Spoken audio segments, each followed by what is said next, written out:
오늘부터 제가 한 3주 정도 우리가 교회에 관한 얘기를 좀 더 하려고 합니다. 우리 교회가 아름답고 건강한 교회이지만 아직도 주님이 디자인하신 교회로 가기 위해서 우리가 좀 노력이 더 필요한 것 같아요. 그래서 교회에 관한 얘기를 나누는데 부탁의 말씀드립니다. 오늘 말씀을 들으시고 우리 홈페이지에 가셔서 또 다시 좀 들으실 수 있기를 바랍니다. 그래서 한 주 동안 깊이 좀 고민하시고 기도의 제목으로 삼을 수 있는 우리를 돌아볼 수 있는 교회가 여러분 이 건물이 아니라 저와 여러분이 교회입니다. 할렐루야. 그래서 우리가 교회의 모습을 주님이 디자인한 모습을 더 회복할 수 있는 그런 은혜가 저와 여러분 가운데 있기를 주님의 이름으로 축복합니다. 저는 분명히 믿습니다. 이 3주간에 우리 가운데 놀라운 은혜를 주실 줄로 믿으시길 바랍니다. 여러분 우리가 주님이 원하시는 뜻대로 살면요 우리의 삶이 더 풍성해집니다. 그러니까 여러분 꼭 기억하시고 우리가 늘 말씀을 잘 들으시지만 특히 3주간의 말씀은 더 깊이 잘 생각해서 묵상하시고 들으실 수 있기를 바랍니다. 여러분 가정생활이나 사회생활 우리가 세상 살 때도와 마찬가지로 교회 생활을 할 때에도 우리는 한 번씩 모든 삶 속에 시련의 과정을 거치게 됩니다.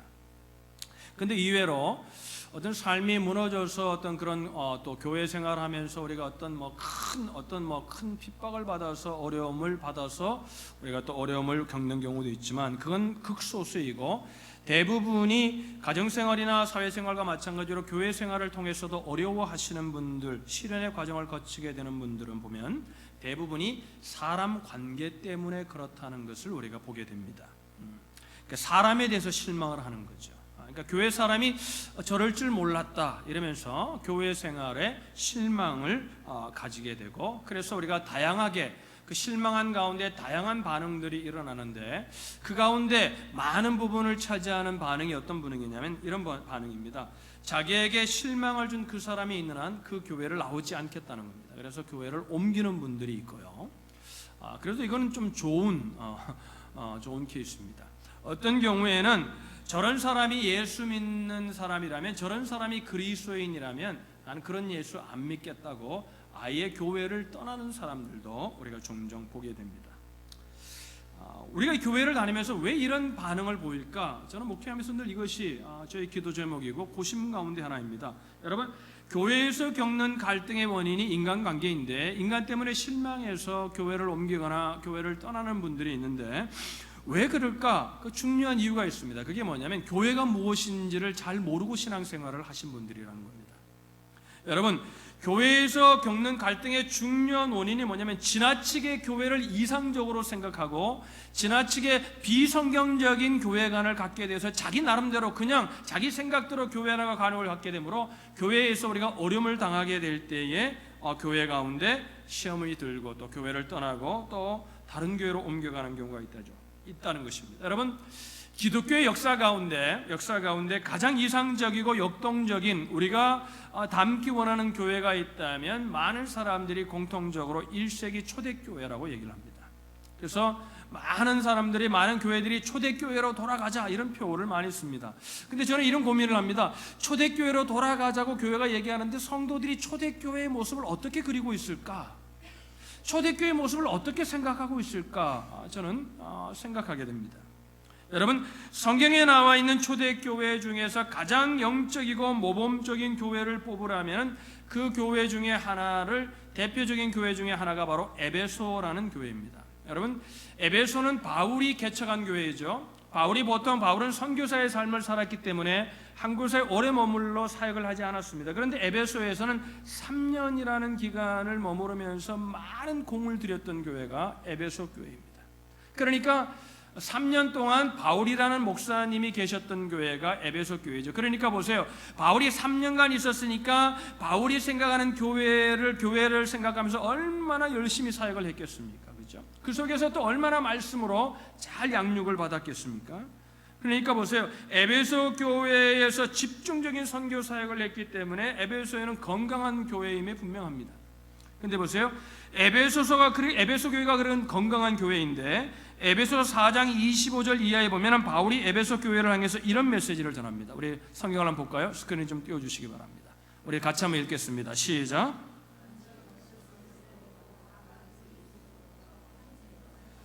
여러분 거짓을 버리라 이렇게 얘기합니다. 왜 이런 얘기를 하겠어요? 교인들 가운데 거짓말쟁이들이 많았다는 거죠. 그러니까 뭐 한번 뭐 이렇게 잠깐 거짓말하는 게 아니라 뭐 교회가 그 거짓말 때문에 데미지를 입기 시작하니까 이제 목회자인 바울이 에베소를 떠나 있으면서 이제 에베소서를 보내면서 그 소식을 듣고 이제 이 얘기를 하는 겁니다. 권면을 하는 겁니다. 그러니까 보세요. 왜 이런 얘기를 하는 거예요? 거짓말쟁이가 많은 거예요. 오늘날로 얘기하면 사기치는 사람들이 많았던 겁니다. 28절에 보면은 이렇게 말합니다. 28절 읽어볼까요? 그 다음에 읽겠습니다. 시작. 도적질하는 자는 다시 도적질하지 말고. 뭐가 많았다? 도적님들이 많았다는 겁니다. 많았다는 거예요. 제가 놈이라고 그러지 않았습니다. 그 여자도 있으니까. 도적님들이 많았다는 겁니다. 이렇게 이상적인 교회인데 뭐예요? 막 사기치고 도적질하고 이런 사람들이 있었다는 거죠. 이런 사람들이 있었다는 거죠. 자, 29절에 또 이렇게 말합니다. 29절 같이 읽습니다. 시작. 무릇 더러운 말은, 그 더러운 말이라는 표현은 뭐냐면 음란한 얘기를 하는 사람들이 있었다. 교회 안에서 믿음의 사람들이 얘기하지 못하는 음란한 얘기를 하는 사람들이 있었다는 거예요. 그러니까 초대교회가 어때요?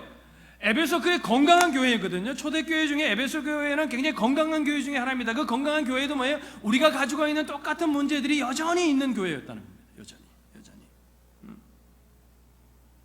그러니까 보세요. 교회를 너무 이상적으로 완전히 거룩한 사람들만 있는 걸로 생각을 하면요, 주님이 디자인하신 교회하고는 다른 교회입니다. 교회는 어떤 사람들이 오는 곳이냐면 부족하고 연약한 사람들이, 죄인들이 오는 곳이 교회입니다. 할렐루야. 그 죄인들을 환영할 수 있는 곳이 교회여야 한다는 거예요. 그들이 와서 주님을 만나면 변화될 수 있는 곳이, 치료받을 수 있는 곳이 교회여야 된다는 것이죠. 여러분 보세요. 그러니까 이런 사람들, 사기치고 도적님들, 또 더러운 말을 하고 음란한 말들을 하는, 믿음의 사람들이 하지 말아야 되는 말을 하는 이런 사람들이 있을 때, 이런 사람들을 주님이 어떻게 대하셨냐는 거죠. 주님, 여러분, 교회의 머리는 주님이니까 뭐예요? 교회가 바로 주님의 모습을 보여주는 것이고 주님의 생각을 전하는 것이 교회인데, 그러면 주님이 어떻게 그들을 대했는지가 우리에게 너무나 중요한 관심사가 되지 않겠습니까?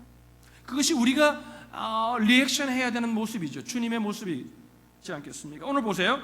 오늘 본문에 보면 예수님께서는 이런 사람들을 만났을 때 어떻게 대하셨냐면 17절의 말씀에 이렇게 말합니다. 우리 17절, 우리 성경을 한번 보죠. 17절 같이 읽을까요? 읽습니다. 시작. 예수께서 들으시고 그들에게 이르시되 건강한 자에게는 의사가 쓸데없고 병든 자에게라 쓸데있느니라. 나는 의인을 부르러 온 것이 아니요 죄인을 부르러 왔노라 하시니라. 교회는 주님의 몸입니다. 우리 믿으시면 아멘. 그럼 보세요. 예수님의 몸된 교회는 지금 누구를 불러야 돼요? 주님 누구를 부르러 왔다 그랬어요? 죄인을 부르러 왔다.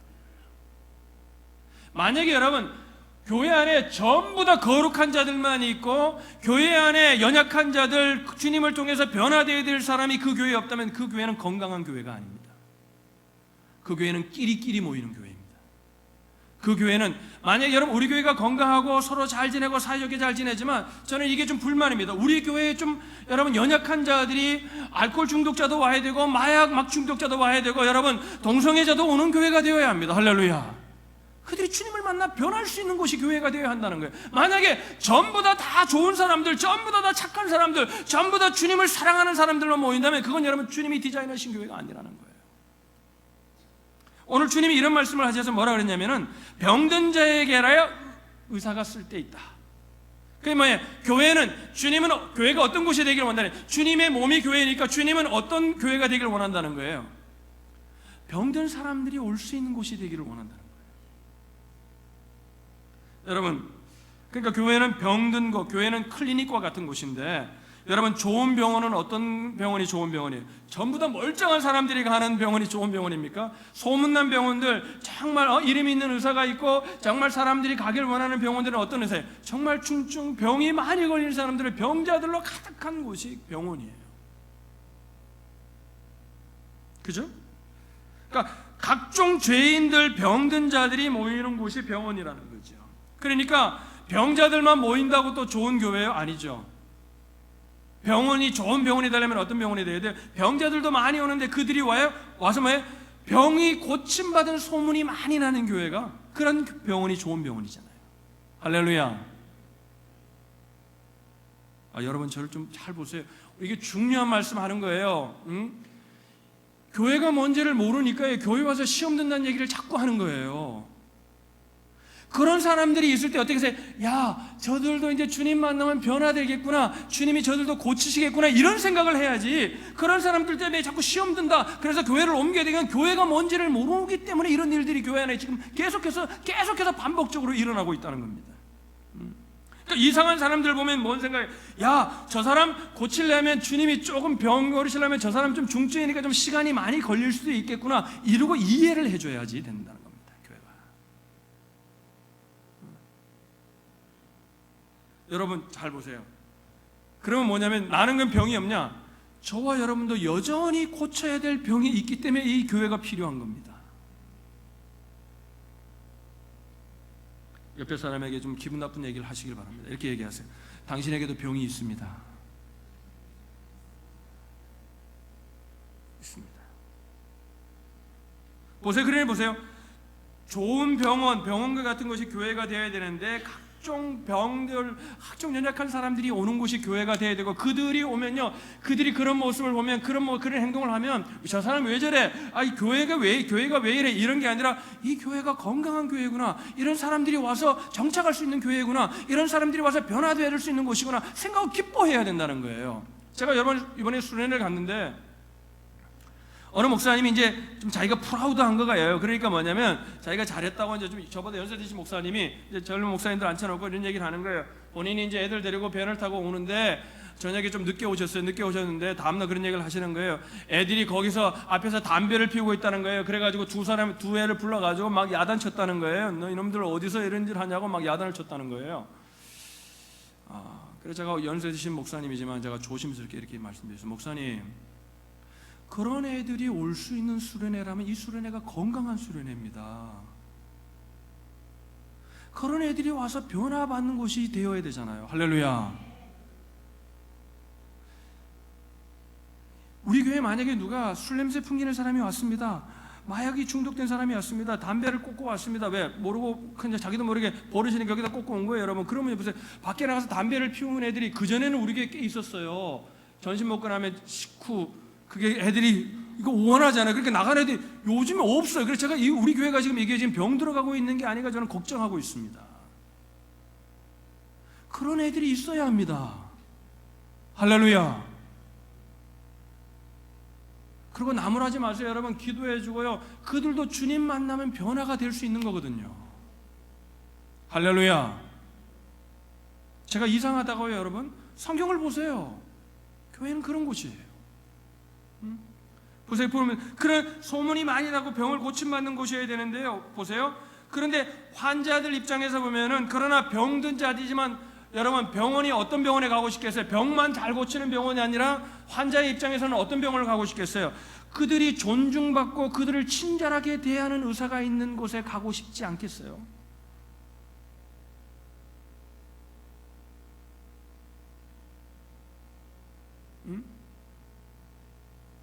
그러면 우리가 이런 주님이 원하시는 디자인하는 교회가 되려면 어떻게 해야 되나? 우리가 교회인데 우리가 어떻게 해야 되는가? 예수님을 통해서 우리는 배울 필요가 있습니다.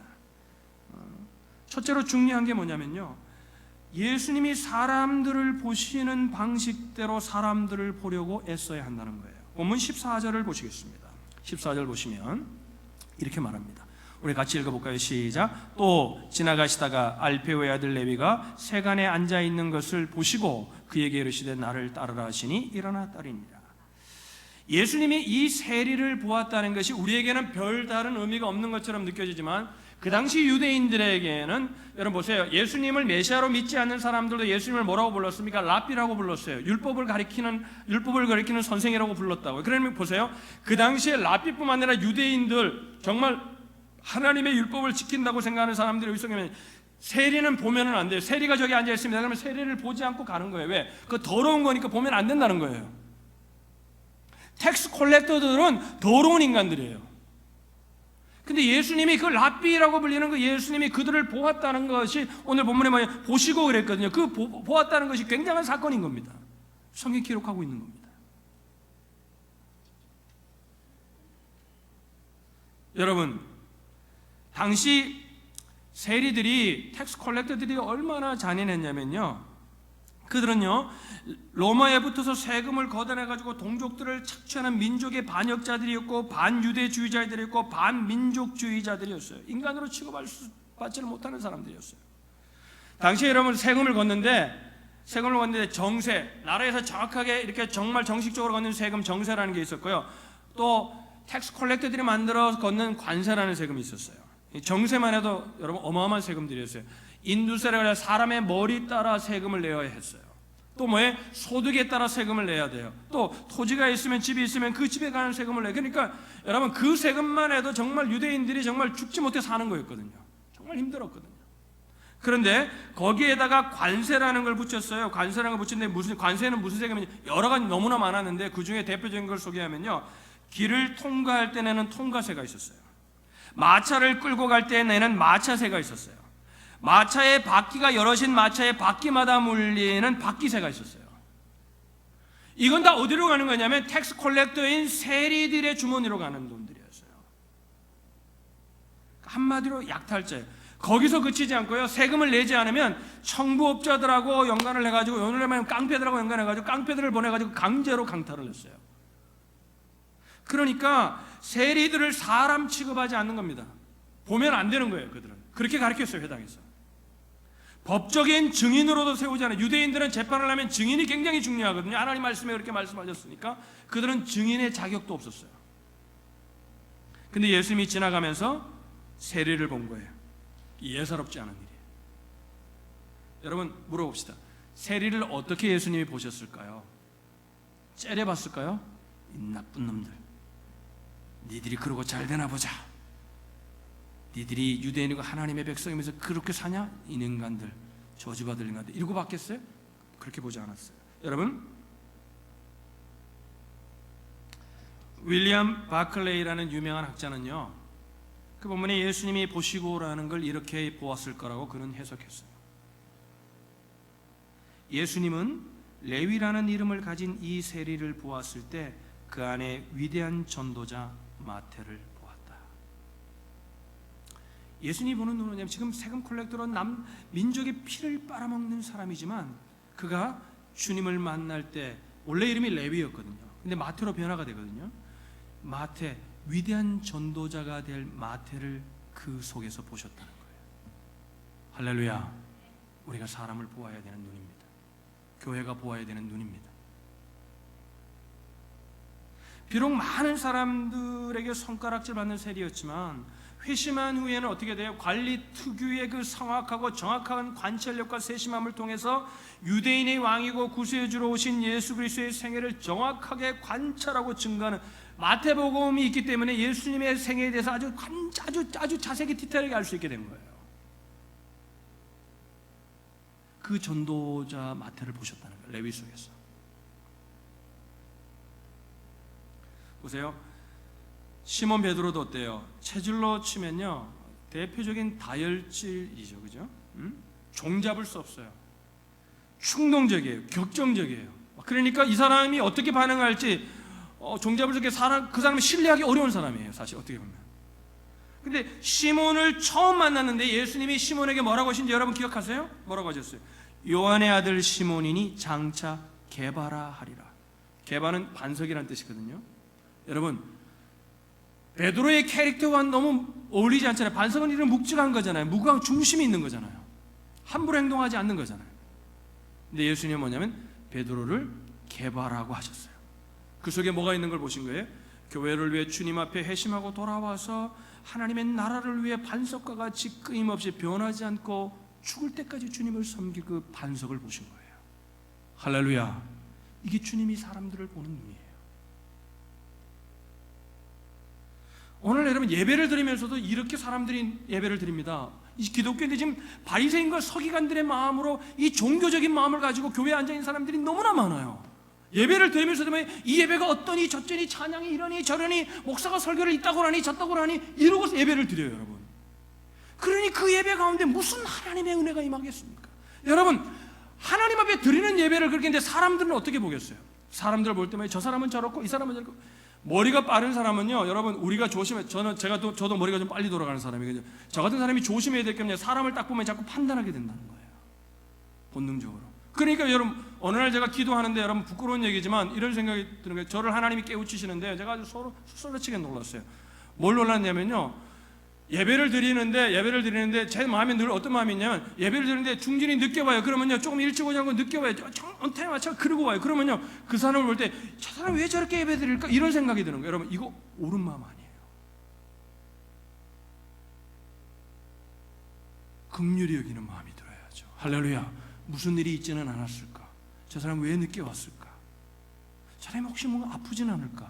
뭔가 좀 시험이 들지 않을까? 뭔가 마음에 괴로움이 있나? 이러고 그들을 위로하려고 해야죠. 할렐루야. 이게 교회가 가져야 되는 거예요. 목사가 그렇게 빠지기 쉽더라는 거예요. 여러분도 똑같습니다. 여러분, 몸을 파는 여인이었던 마리아를 주님이 어떻게 보셨습니까? 다 창렬하고 다 몸을 파는 여인이라고 그를 욕했지만 뭐에? 주님을 위해 자기의 모든 것들을 드릴 거룩한 여자가 될 것을 주님은 보셨어요. 그래서 주님은 그와 함께 먹고 마시는 것을 부끄러워하지 않으셨어요. 여러분, 1500년대 초 이탈리아 플로렌스의 유명한 도나텔라라는 유명한 조각가가 있었다고 합니다. 이 도나텔라가 아주 유명한 조각가였는데, 이제 자기 생애의 마지막 작품, 마지막 거대한 작품을 정말 마음을 쏟아서 한번 작품을 만들고 싶어가지고 좋은 대리석이 나오기로 유명한 카레나라는 지방으로부터 비싼 값을 지불해서 대리석들을 사요. 그리고 이제 채석장에 두었습니다. 조각을 하기 중에. 근데 마음에 드는 게 하나도 없는 거예요. 다 이거는 이렇게 생겨서 안 되고, 이건 이래서 안 되고, 마음에 드는 게 하나도 없는 거예요. 그래가지고요, 그 대리석들을 성당 뒷뜰에 그냥 버려버렸어요. 그런데 무명의 젊은 조각가가요, 그 버려진 대리석을 보다가, 야, 잘만 쓰면 괜찮을, 이거 공짜니까 잘만 쓰면 괜찮은 것 같다. 그래서 그 대리석 중 몇 개를 가졌다가 2년 동안 모든 열정을 퍼부어서 조각을 하기 시작해요. 그리고 2년여 기간이 지난 1504년 1월 25일 플로렌스에 많은 시민들이 모인 가운데 그 베일을 덮어놨던 조각상의 베일을 덮습니다. 시민들이 막 흥분합니다. 이것이 그 유명한 미켈란젤로의 다비드상이에요. 주님의 눈은요, 버려진 대리석이 아니라 그 속에 있는 다비드상을 보는 거예요. 할렐루야. 할렐루야. 다른 사람들이 다 그를 그렇게 정죄해도 주님의 눈을 가진 사람은 그 속에 주님을 만나면 변화될 거룩한 마태를 볼 수 있는 거예요. 여러분, 이 눈이 회복되시기를 주님의 이름으로 축복합니다. 축복합니다. 여러분, 내게 상처를 준 사람 같지 않은 사람을 어떤 눈으로 여러분 바라보세요? 저도 그런 고민이 들 때가 많아요. 목회하러 오면, 야, 정말 찔기다. 야, 어떻게 저렇게 안 변할까? 이런 사람이 있어요. 근데 여러분, 주님의 마음은 그런 마음이 아니에요. 그가 변화될 것을 주님은 기대하는 거예요. 할렐루야. 두 번째로, 첫 번째로 우리가 주님의 눈으로 보려고 해야 되고요, 두 번째는 예수님은 사람들을 본 후에 어떻게 하셨는지를 우리는 눈여겨봐야 돼요. 그렇게 보세요. 자, 레위가 그 세관에 앉아있는 텍스 컬렉터가 변화되어서 마태라는 거룩한 복음을 위해서 하나님 나라를 위해 헌신할 전도자로 보고 그냥 그것을 끝나지 않았어요. 어떻게 하셨어요? 주님 어떻게 하셨어요? 14절의 말씀이에요. 14절. 또 지나가시다가 알페오의 아들 레위가 세관에 앉아있는 것을 보신 거예요. 그 마태로 변화될 걸 보셨어요. 그리고 뭐에 그에게 이르시되 나를 따르라 하시니 일어나 따르니라. 주님이 부르셨어요. 나를 따르라. 예수님이 마태를 보시고 그 속에 위대한 전도자의 가능성을 보셨죠. 그리고 그를 하나님의 선물로 여겼습니다. 그 다음에 어떻게 했어요? 나를 쫓으라 그랬어요. 왜? 주님이 그를 부른 거예요. 여러분, 예수님은 오늘도 이 교회를 통해서 그들을 부르길 원하십니다. 부르길 원하십니다. 제가 여러분 장담합니다. 만약에 우리 교회가, 여러분 기분 나쁘게 들리면, 우리 교회가 만약에 그들을 계속 부르지 않는다면 우리 교회는 나중에 병든 교회가 돼서 주님의 촛대가 옮겨간 교회가 될 것입니다. 자, 담대하게 말씀드릴 수 있습니다. 그들을 불러야 합니다. 할렐루야. 할렐루야. 죄인들이 자꾸 오고 싶은 교회가 되어야 합니다. 그들에게 소문난 교회가 되어야 합니다. 거기 가면 내가 위로받을 수 있고 거기 가면 내 상처가 치료받을 수 있는 곳이라는 그런 교회가 되어야 합니다. 여러분, 신앙생활이 뭘까요? 우리 옆에 사람에게 한번 물어보겠습니다. 우리 옆에 사람에게, 자, 두 사람씩 짝을 짓고요, 물어보겠습니다. 신앙생활은 뭡니까? 물어보세요.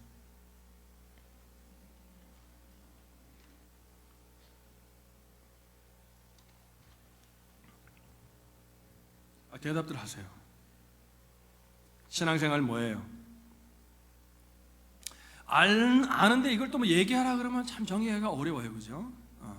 뭔가를 알긴 아는데. 신앙생활을 요약하면 저는 두 가지라고 생각해요.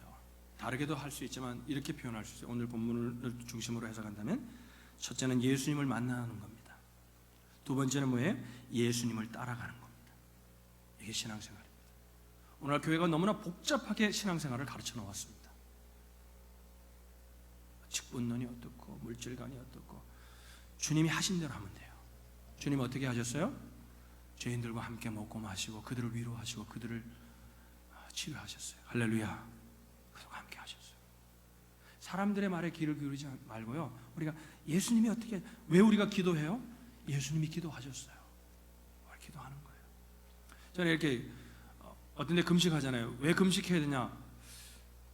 꼭 배가 고파야 주님이 응답하시나 고민이 될 때가 있어요. 그죠?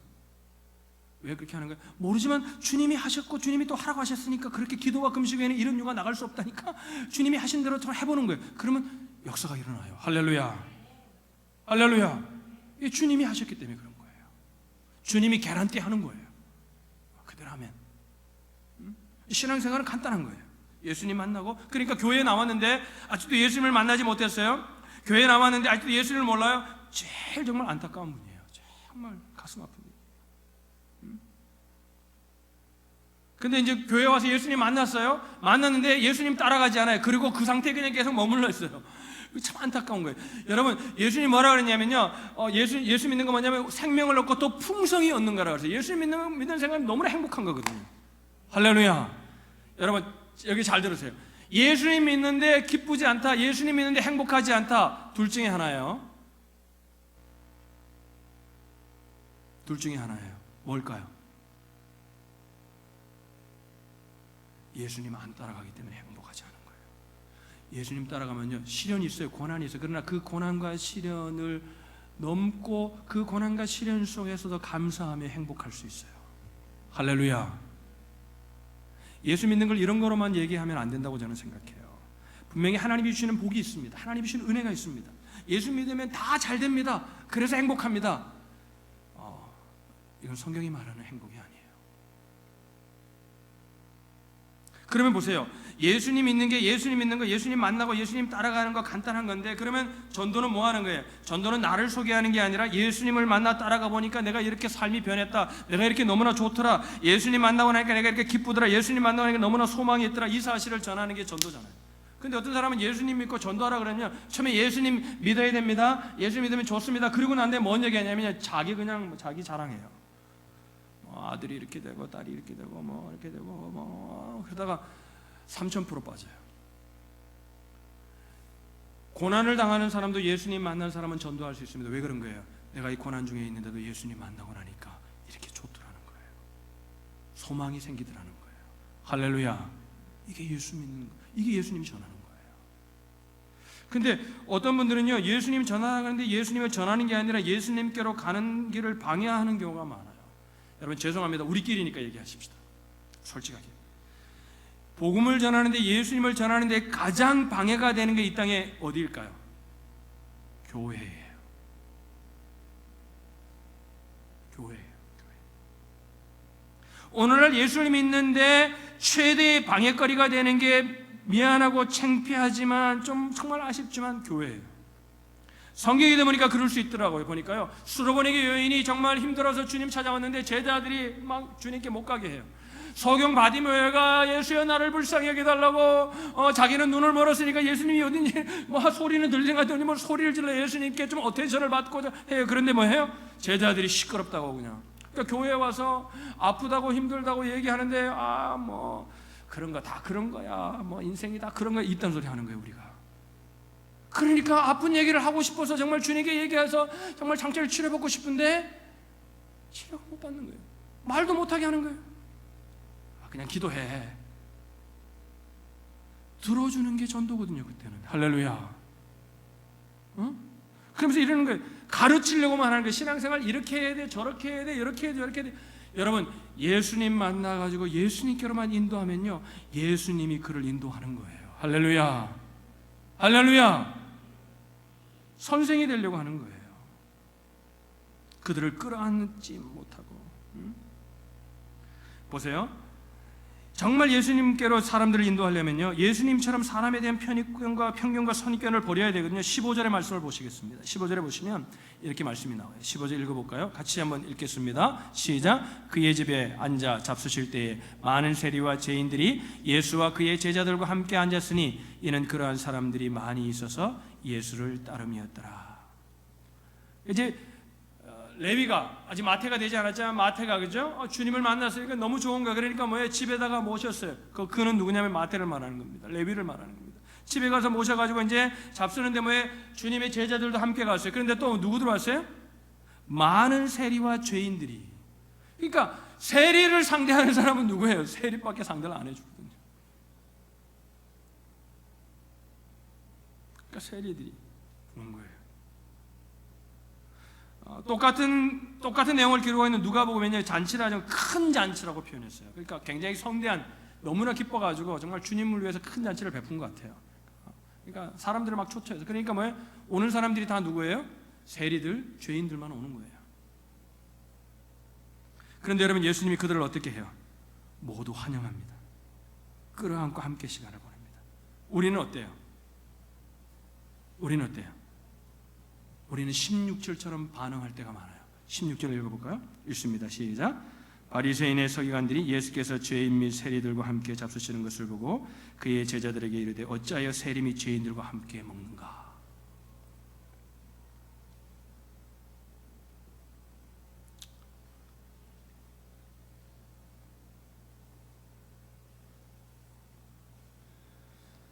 한 예화를 말씀드리고 한 분을 소개하고 말씀을 마치려고 합니다.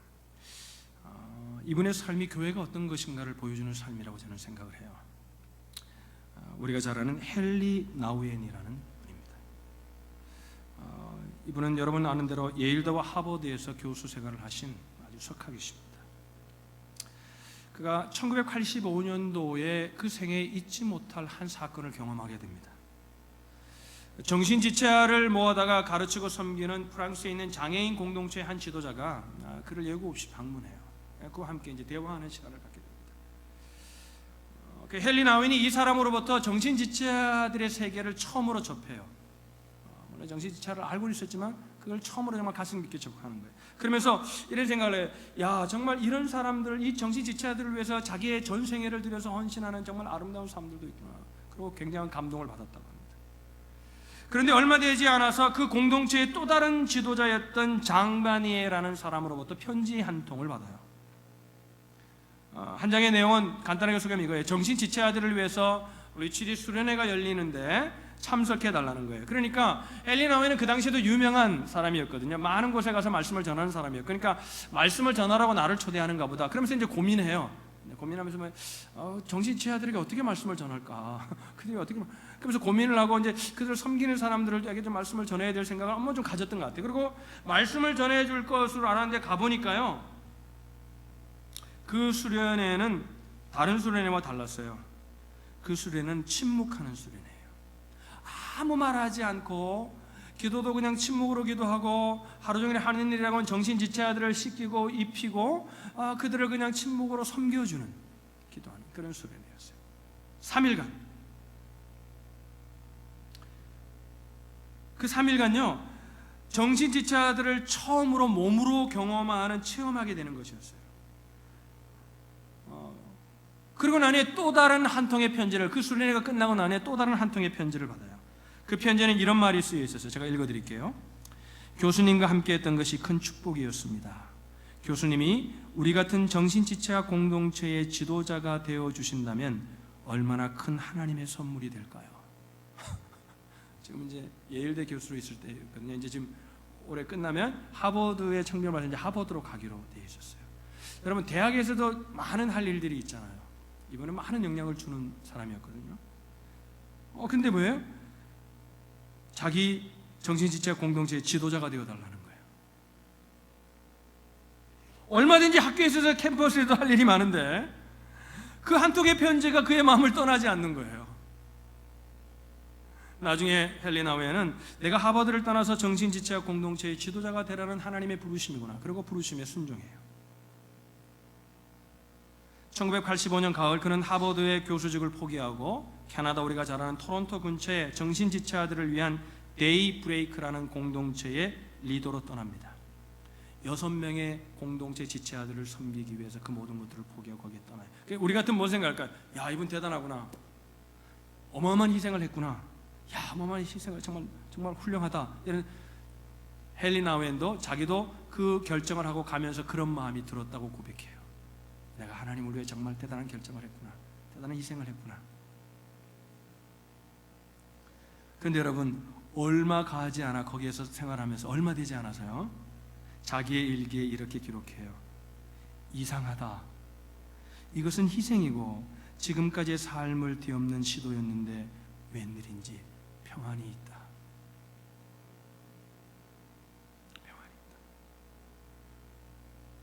그에게 그의 친한 친구에게 또 다른 편지 한 장을 보내요.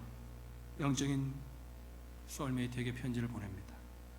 그래서 이렇게 말해요. 나는 이 사람들을 돕기 위해 이곳에 왔다고 생각했다. 그런데 나는 이 공동체에 와서 처음으로 고향을 찾은 것 같은 감정을 느낀다. 나는 아버지 집을 떠났다가 돌아온 탕자의 기분을 알 것 같다.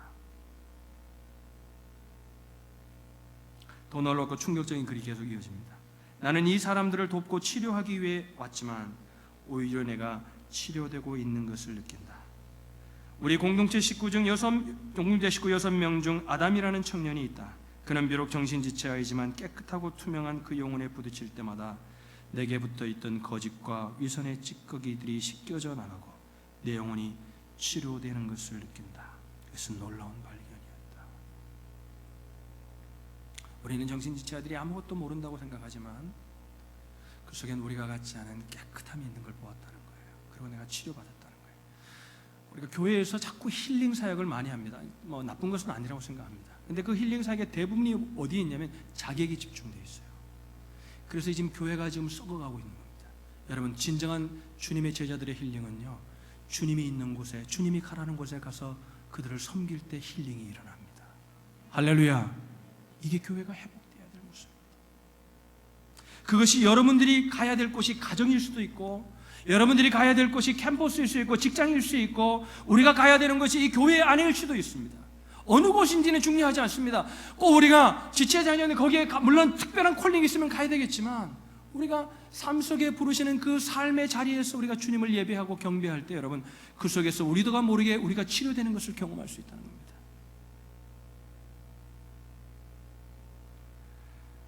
여러분 이웃에 대한 편견을 버리실 수 있어야 합니다. 저와 여러분이 이웃들 앞에 나를 힘들게 하고 나를 어렵게 하고 내가 만나고 싶지 않은 사람 앞에 서서서 그들 속에 있는 주님이 보셨던 레위 속에 있었던 전도자 마태를 볼 수 있는 눈을 회복해야만 합니다.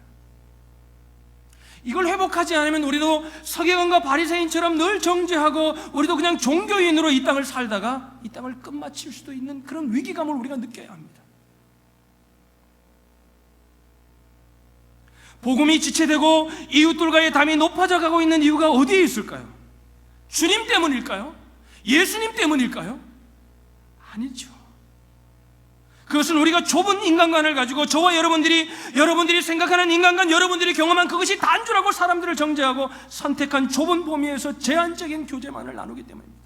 그러면서 이걸 뭐라고 하냐면 성도의 교제라 이렇게 말합니다. 편한 사람, 만나고 싶은 사람들만을 만나고 그러면서 그 속에 주님 얘기를 하는 것, 이것을 성도의 교제라고 얘기합니다. 물론 그것도 성도의 교제의 한 부분입니다. 그러나 우리의 교제권이 그것 속에서만 있다면 그 성도의 교제 아닙니다. 제가 담대하게 말씀드립니다. 주위에 있는 우리를 필요로 하는 사람들에게 우리의 눈이 돌아가야 합니다. 그리고 그 레위가 전도자가 될 마태가 될 것을 보셨던 주님의 눈을 회복해야 합니다.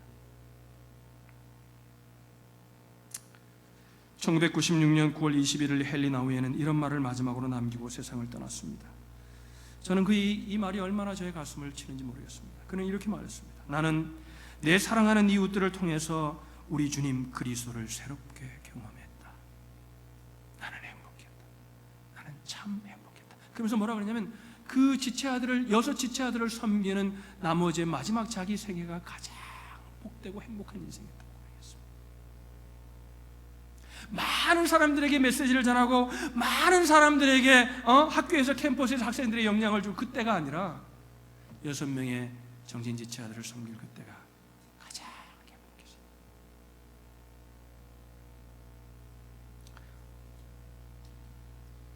여러분,